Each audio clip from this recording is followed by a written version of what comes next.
굿모닝, 좋은 아침입니다. 오늘은 9월 8일 수요일입니다. 오늘도 말씀으로 하루를 시작하시는 여러분들의 삶 가운데 하나님의 넘치는 은혜와 또 평강이 함께 하시기를 기도하겠습니다. 오늘 우리에게 주시는 하나님의 말씀은 사사기 16장 1절부터 14절까지 말씀입니다. 사사기 16장 1절부터 14절까지 말씀, 우리 먼저 함께 말씀 보시고 또 말씀 나누도록 하겠습니다.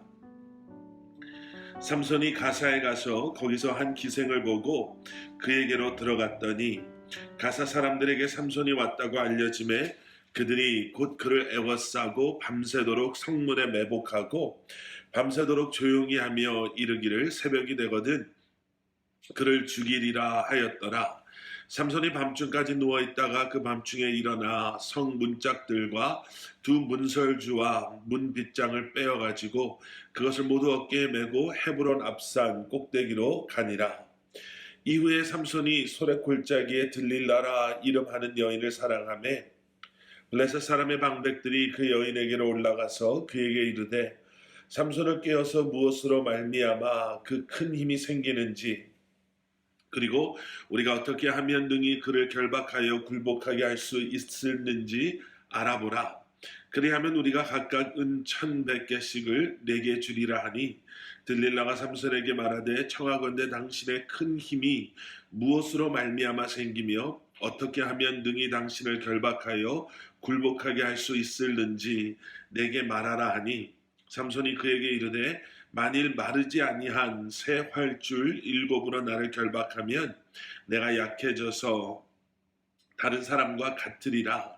블레셋 사람의 방백들이 마르지 아니한 새 활줄 7을 여인에게로 가져오매 그가 그것으로 삼손을 결박하고 이미 사람을 방 안에 매복시켰으므로 삼손에게 말하되 삼손이여 블레셋 사람들이 당신에게 들이닥쳤느니라 하니 삼손이 그 줄들을 끊기를 불탄 삼시를 끊음같이 하였고 그의 힘의 근원은 알아내지 못하니라. 들릴라가 삼손에게 이르되 보라 당신이 나를 희롱하여 내게 거짓말을 하였도다. 청하건대 무엇으로 당신을 결박할 수 있을는지 이제는 내게 말하라 하니 삼손이 그에게 이르되 만일 쓰지 아니한 새 밧줄들로 나를 결박하면 내가 약해져서 다른 사람과 같으리라 하니라. 들릴라가 새 밧줄들을 가져다가 그것들로 그를 결박하고 그에게 이르되 삼손이여 블레셋 사람이 당신에게 들이닥쳤느니라 하니 삼손이 팔 위에 줄 끊기를 실을 끊음같이 하였고 그때에도 사람이 방 안에 매복하였더라. 들릴라가 삼손에게 이르되 당신이 이때까지 나를 희롱하여 내게 거짓말을 하였도다. 내가 무엇으로 당신을 결박할 수 있을는지 내게 말하라 하니 삼손이 그에게 이르되 그대가 만일 나의 머리털 7가닥을 배틀에 날실에 섞어 짜면 되리라 하는지라. 들릴라가 바디로 그 머리털을 단단히 짜고 그에게 이르되 삼손이여 블레셋 사람들이 당신에게 들이닥쳤느니라 하니 삼손이 잠을 깨어 배틀의 바디와 날씨를 다 빼내니라. 아멘. 아멘. 우리가 어제 함께 묵상하셨던 말씀 사사기 15장은요 마지막 20절에서 블레셋 사람들의 때에 삼손이 이스라엘의 사사로 20년 동안 지냈더라 라고 기록하며 마무리가 되었습니다. 블레셋 사람들 때문에 그렇게 고난을 받고 고통을 받았던 이스라엘 사람들이었지만 이제 삼손이라는 새로운 사사를 하나님께서 세우시며 사사 삼손이 그 이스라엘과 함께 하게 하시지요. 안타깝게도 그런데 다른 사사들의 그런 기록과는 좀 다르게 20년 동안 삼손이 이스라엘의 사사로 지냈다라고만 기록하고 있지 그 20년이 평화롭고 평안이 가득했던 20년이었다라고는 기록하고 있지 않습니다. 어제도 잠깐 말씀을 통해 나눴지만 하나님의 부르심을 받은 하나님의 사사가 하나님의 사람이 온전한 마음으로 하나님을 섬기지 못할 때 그는 그 자리를 아큐파이는 할 수 있지만요. 그 자리에 있을 수는 있지만 하나님께서 그를 통해 허락하시는 은혜가 하나님께서 그를 통해서 허락하시는 평강이 그의 삶 가운데 그리고 그의 삶을 통해 그의 섬김을 통해 그가 섬기는 이스라엘 백성들에게 온전히 임하지 않음을 저희는 보게 됩니다. 자, 그리고 우리가 오늘 함께 보고 있는 사사기 16장에 들어와서는요. 그러한 삼손이 만났던 두 명의 여인들에 대해서 기록하고 있습니다. 그 중에 첫 번째 여인은 오늘 보면 사사기 16장 1절에서 소개하고 있는 가사에서 만난 한 기생이었습니다. 삼손이 왜 가사에 내려가게 됐는지, 이 여인은 어떠한 이름을 가지고 있는지, 어떠한 사람이었는지에 대해서 오늘 본문 말씀은 많이 설명하고 있지 않습니다. 그저 삼손이 가사에 내려가서 그 여인을 보고 그리고 그 여인에게로 들어갔다. 어떻게 보면 행동, 액션을 설명하는 그러한 단어들만이 우리로 하여금 지금 이 상황이 어떤 상황인가라는 것을 아주 어렴풋이 추측할 수 있게 하는 정도이죠. 삼손이 갔습니다. 그리고 그의 눈에 보이는 아름다운 한 기생을 그는 보게 되었습니다. 그리고 그 기생과 함께함으로 자신의 욕망을, 정욕을 채우고 해소하는, 여러분, 그러한 그림만이 그려질 뿐입니다. 우리는 이 가사에서 만난 한 기생, 삼손과 이 기생과의 만남, 그리고 이 짧은 한 절의 말씀을 통해서 죄와 유혹에 대해서 저희는 다시 한번 생각해 볼 수밖에 없습니다. 우리가 말씀을 통해서 보게 되는 것처럼 창세기의 말씀 속에서도 우리가 이미 함께 보신 것처럼, 그리고 우리의 삶 가운데서 우리도 경험하는 것처럼요. 여러분, 우리는 우리의 욕심을 쫓아가고 우리 눈에 보이는 먹음직스럽고 아름다워 보이는 것들, 그저 우리의 욕심을 채우려고 하고 우리의 그러한 욕망을 채우려고 하는 그러한 삶에 이끌림을 당하기 시작하는 그 순간부터 죄와 동침하게 되는, 죄를 범하게 되는 그러한 삶으로, 그리고 하나님의 말씀을 이제는 거부하고 리젝트하고 우리를 위한 삶을 살아가는 그러한 죄의 유혹에 빠지고 죄의 노예가 되는 그러한 우리의 모습을 보게 됩니다. 가사에 왜 갔을까? 거기에서 특별한 어떠한 이유가 없었더라면, 가지 않았으면 삼손은 이러한 죄를 범하지 않았을 것입니다. 삼손의 눈은 왜 항상 이러한 여인들만 바라보게 되었을까? 그가 다른 것을 보았더라면, 그의 관심이 다른 곳에 있었더라면, 그가 사랑했던 것이 세상의 그 어떠한 것이 아닌 주님을 사랑하는 마음으로 주님의 눈으로 세상을 바라보고 자신에게 이 엄청난 힘을 주신, 자신을 사사로 세우신 하나님의 뜻을 그가 기억하며 그를 보내시는 그곳을 향해 나아가며 그에게 보여주시는 그러한 것들을 보는 인생, 그러한 삶을 살았더라면 삼손은 죄와 동침하는 그러한 어리석고 악한 죄를 범하지 않았을 것입니다. 여러분, 지금 우리는 어디를 향해 가고 있고 무엇을 바라보고 무엇을 위해 살아가고 있습니까? 우리의 삶의 궁극적인 목적과 목표와 이유는, 비전은 어디에 있습니까? 나를 하나님의 사람으로 불러주시고 그런 나에게 하나님의 은혜 가운데 특별한 은사를 허락하여 주신 주님을 기억하시며 오늘도 예수 그리스도의 십자가를 바라보시고 주님과 동행하며 살아가시는 여러분들 되시기를 예수 그리스도의 이름으로 축복합니다. 자, 그리고 4절 이하에는요, 그 두 번째 여인, 우리가 너무나도 잘 아는 들릴라가 등장합니다. 4절 말씀 이후에 삼손이 소랫골짜기에 들릴라라 이름하는 여인을 사랑하매, 첫 번째 그 가사에서 만난 기생에 대한 소개와는 조금 다르지요. 사랑하다라는 표현이, 설명이 이 안에는 들어 있습니다. 그리고 오늘 본문 말씀을 쭉 읽어보시면 정말 사랑했던 것 같습니다. 이 여인이 자신의 약점을 알아내려고 이렇게 포기하지 않고 그를 졸라대고, 그리고 자신이 거짓으로지만 자신의 약점에 대해서 이야기해 줄 때마다 블레셋 사람들이 등장해서 자기를 잡으려고 하는 그러한 의심스러운 상황이 반복됨에도 불구하고 삼손은 이 여인의 그런 애교 섞인 간청 앞에 자신의 비밀을 결국에는 말해주지요. 그런데 과연 그게 정말 진정한 사랑이었을까?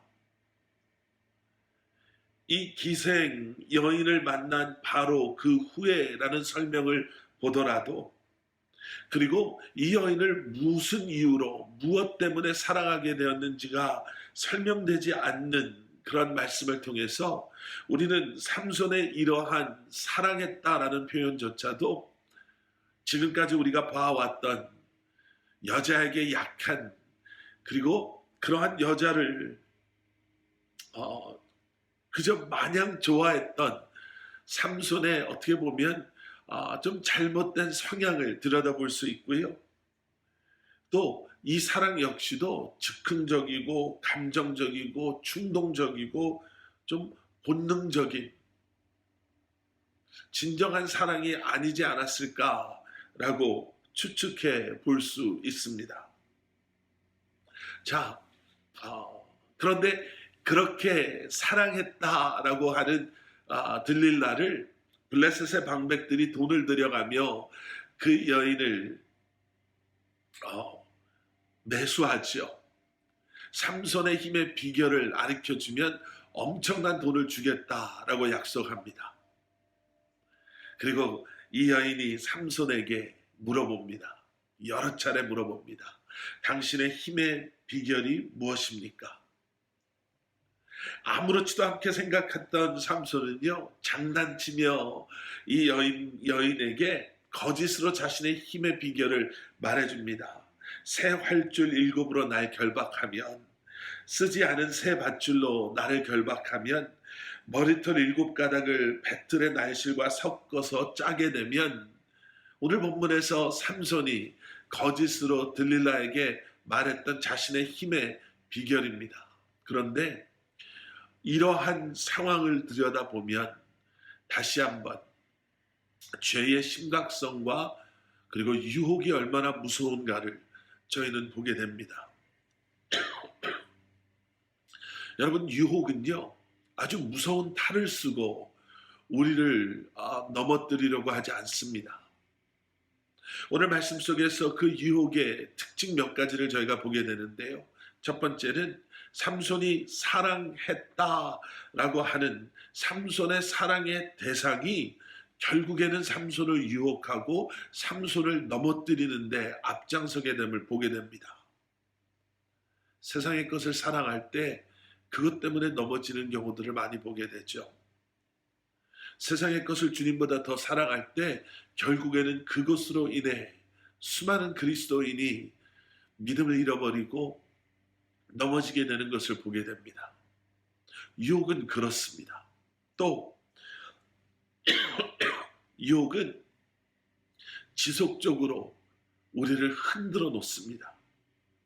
들릴라가 삼손에게 물어보고 또 물어보고 또 물어보며 결국 삼손이 넘어질 때까지 포기하지 않고 그를 흔들어 놓은 것처럼, 여러분, 우리가 세상에 안 좋은 습관들에 우리의 삶을 내어주기 시작하면요, 결국 그것이 우리가 넘어질 때까지 우리를 흔들어 놓고 우리를 유혹하고 우리를 쓰러뜨리는 줄 믿습니다. 세 번째 유혹에 대한 특징은요, 우리가 영적으로 무뎌지면 유혹이 유혹인지도 모른다라는 거예요. 오늘 말씀 보시면서 아마 그런 생각하신 분들 계실 거예요. 아니, 삼손이 머리가 나쁜가? 어떻게 이걸 우연이라고 생각할 수 있을까? 들릴라가 자신의 약점을 물어보고 자신이 약점이라고 말한 대로 들릴라가 해놓으면 블레셋 사람들이 자기를 잡으려고 들이닥치는 것. 그래, 첫 번째는 뭐 우연이다 그럴 수 있겠지만 또 물어보고 또 그대로 하고 블레셋 사람들이 들이닥치고 또 물어보고 또 그대로 하고 블레셋 사람들이 들이닥치는 것을 보면 아, 뭔가가 있구나라는 것을 눈치채야 되는데, 여러분, 우리가 영적으로 무뎌지면요, 그조차도 보지 못하는 거예요. 이것이 지금 유혹인지, 지금 이것이 나를 넘어뜨리려고 하는 건지, 지금 이것이 나를 죄의 길로 사망의 길로 끌고 가고 있는지를 눈치채지 못합니다. 여러분, 영적으로 깨어 있으셔야 합니다. 살아 있으셔야 합니다. 영적인 분별력을 가지고 이것이 지금 어떠한 상황인지를 성령님께서 주시는 지혜로 깨달아 아실 수 있는 저 여러분들 되기를 주님의 이름으로 간절히 축원합니다. 그리고 한 가지 더, 여러분, 유혹과 교만함이 만나면 우리는 무너질 수밖에 없습니다. 삼손의 교만함이 보여지는 순간이 세 번째 자신의 약점에 대해서 이야기해 줄 때 자신의 머리털에 대한 이야기를 서서히 풀어놓기 시작하죠. 자신의 힘을 믿어서일까요? 아니면 설마 어떤 일들이야 일어나겠어? 라는 생각. 아니면 자신이 그렇게 결박을 당하고 묶임을 당했어도, 그래서 블레셋 사람들이 자신을 잡고자 쳐들어왔어도 너무나도 쉽게 자신의 힘을 되찾고 그들을 무너뜨릴 수 있었기에 자신의 힘을 믿어서였을까요? 삼손이 서서히 자신의 약점마저도 드러내려고 하는 모습들을 보며, 여러분, 교만함, 유혹 앞에서의 교만함이 얼마나 무서운가를, 여러분, 유혹 앞에서, 어려움 앞에서는 더 겸손함으로 예수 그리스도의 십자가를 붙잡고 주님의 이름을 불러야 할 줄 믿습니다. 삼손은 이렇게 패망의 길로 접어듭니다. 너무나도 비참하고 부끄러운 그러한 모습으로 전략해버리고 말죠. 여러분, 다시 한번 삼손이라는 이 한 인물을 저희가 기억하며 과연 우리는 영적으로 깨어있는가? 과연 지금 우리는 어디를 향해 가고 있고 무엇을 바라보고 무엇을 위해 살고 있는가? 과연 우리는 겸손함으로 주님을 바라보며 예수 그리스도의 십자가를 붙잡고 주님께 맡긴 그러한 삶을 살아가고 있는가? 다시 한번 우리의 삶을 돌아볼 수 있기를 기도합니다. 우리 함께 기도하시겠습니다. 사랑의 아버지 하나님, 주님 우리를 붙잡아 주시고 다시 한번 우리로 하여금 온전히 주님만을 바라보며 주님과 동행하며 이 한날을 살아가게 하여 주시옵소서. 과연 우리는 지금 무엇을 위해 살고 있고 어디를 향해 가고 있고, 과연 지금 우리는 영적으로 깨어있고 영적인 분별력을 가지고 우리에게 맡겨주신 그 삶을 감당하며 살아가고 있는지 다시 한번 뒤돌아보고 다시 한번 주님 앞에 우리의 삶을 내려놓는 저희들 되게 하여 주시옵소서. 예수 그리스도 이름 받들어 간절히 기도드렸사옵나이다. 아멘.